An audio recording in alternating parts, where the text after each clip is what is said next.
Биыл көктем күтпеген жерден ерте келді. Ауада сулы топырақтың, еріп жатқан қардың және бір жаңалықтың иісі сезілді.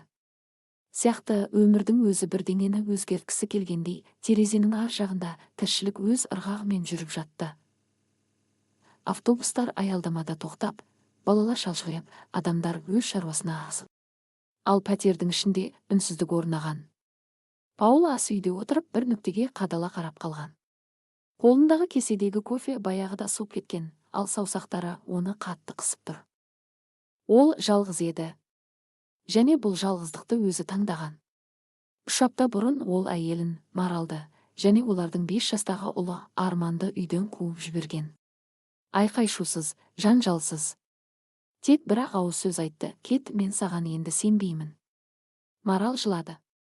Бірақ үнсіз жиналды.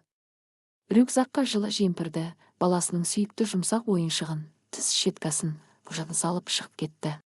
Түсінгендей еді түсіндірудің пайдасы жоқ екенін. Паул оның опасыздық жасағанына кәміл сенді. Кешкі серуендері, түсініксіз қылықтары.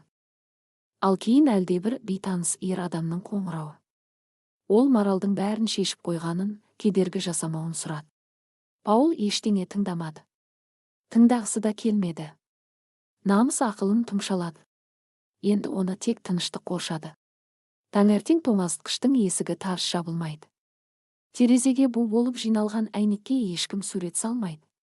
Күлкі жоқ. Ешкім тағы да сүт алуды ұмыттың демейді. Ешкім қолынан тартып, әке, ертегі оқып берші деп өтінбейді. Паул тек Маралға ғана емес, өзіне де, ішіндегі ауырсынуға да. Өмірінің кенеттен босап қалғанына да ашуланды. Ол оның сатқындығына, енді басқа біреумен жүргеніне, бір кафеде күліп, сүйісіп жүргеніне сенімді еді. Бұл ой күн сайын жанын улайтын. Ол ортақ таныстардан сұрайтын: "Ол қазір кіммен? Қайда тұрып жатыр?" Біреулер бұлтарса, енді бірі турасын айтатын: "Паул, сен асығыстық жасаған жоқсың ба?" Марал ондай емес. Ол тек шаршады, күйіп кетті. "Сен оған тым қатал болдың." Ол сырттай бәрін жоққа шығарды. Бірақ іштей оның қиналып жүргенін, сағынғанын, өз қателігін түсінгенін естігісі келді. Және жасырын түрде оның қайта оралуын күтті. Бір күні дүкеннен қайтып келе жатып, оларды көрді. Марал қара күртеде, Арман ашық түсті резеңке етік киіп, арқасына рюкзагын асынып алған. Екеуі шағын сквердегі орындықта отырып, бір тоқашты бөлісіп жеп отырды. Марал ұлының аузын орамалының ұшымен сүртіп, маңдайынан сүйді. Оның жүзі тыныш, жылы еді. Паул оны көптен бері бұлай көрмеген. Ол жақындамады. Қорықты, не айтарын білмеді. Ал келесі күні пошта жәшігінен хабарлама тапты. Бұл сотқа шақыру қағазы еді. "Мен сөзіме құлақ аспаған әйелмін. Міне, анамның медициналық құжаттары. Инсульттен кейін мен күн сайын кешке оған барып жүрдім. Күтім жасадым, тамақтандырдым, укол салдым. Міне, дәріхана мен маршруткадағы бейнекамера жазбаларының көшірмелері, олар менің жүрген жолдарымды растайды. Ал мынау Паулға қоңырау шалған ер адаммен жазысқан хаттар. Ол бұрынғы әріптесім, жақында жұмыстан шығарылған, мені мазалап жүрген адам. Мен полицияға жүгіндім. Міне, өтініш нөмірі."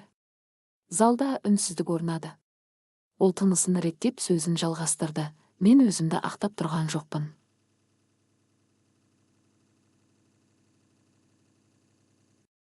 Мен тек бір ғана нәрсені қалаймын: шындықтың дауыстап айтылуын. Және Арман ержеткенде оның анасы өтірік айтпағанын білсін. Әкесі қателескенін түсініп, мүмкін өз қателігін мойындауға күш табар." Паул ернін қыса түсті. Адвокат папканы ашты, бірақ Марал судьяға құжаттарды ұсынып үлгерді. Анықтамалар, басып шығарылған жазбалар. Барлығы дәлел еді. Ол ер адам шынымен де бұрынғы әріптесі болатын. Марал кешкісін ауруханадан шыққан анасына қарауға барған.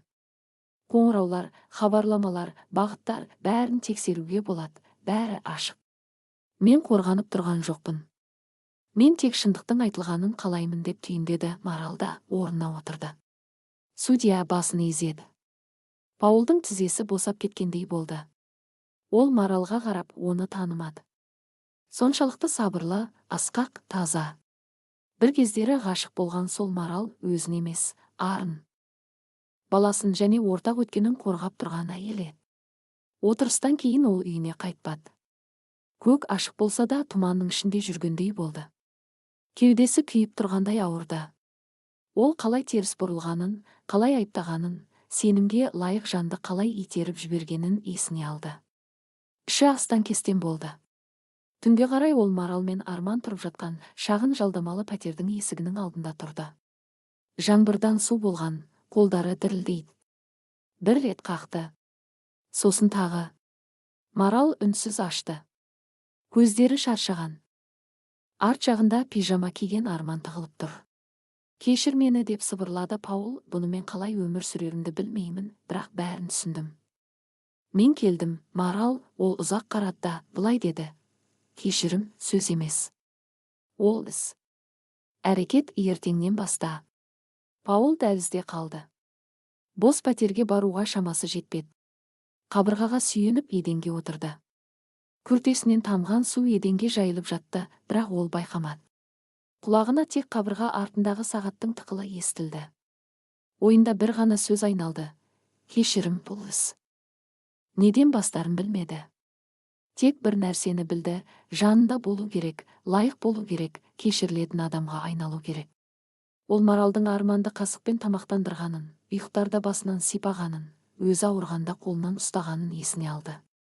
Сол сәтте ішіндегі ескі, шіріген, менмен бірдеңе қирап түскендей болды. Ол бетін қолымен жауып, алғаш рет реніштен емес, шынайы өкініштен жылады. Бірнеше минуттан кейін есік сықырлады. Кішкентай жалаңаяқ аяқтар жүгіріп өтті. Арман жүгіріп келіп, оның мойнынан құшақтады. Үнсіз, қатты, ештеңе болмағандай. Бұл бала құшағы мың сөзден де маңызды еді. Көктем жалғасып жатты. Келесі күні Паул ерте келді. Жаңа піскен нан, алма, Арман жақсы көретін мейіз қосылған кекстер сатып алды. Есікті қақты да Марал ашқанда пакетті үнсіз ұсынды. «Таңғы асқа» деді ол күбірлеп. Марал үндемеді. Тек басын изеп кіргізді. Паул ас үйді жинады, дәріханаға барып анасына керек дәрілерді әкелді. Арманмен серуендеді. Кешке ертегі оқып берді. Күн сайын ол тағы бір кішкентай, бірақ маңызды іс жасады. Уәде жоқ. Әдемі сөз жоқ. Тек әрекет. Тек іс. Мүмкін бұл оқиға жақсы аяқталар. Өйткені ол шынайы махаббатқа айналар, әдемі сөздерден емес, адал өкінішпен әрдайым жанында болуды таңдаудан туған махаббатқа. Пікірге осы оқиға ұнады ма, жазыңыз. Алда сіздерді әлі талай ғажайып хикаялар күтеді. Лайк басып жазылуды ұмытпаңыз.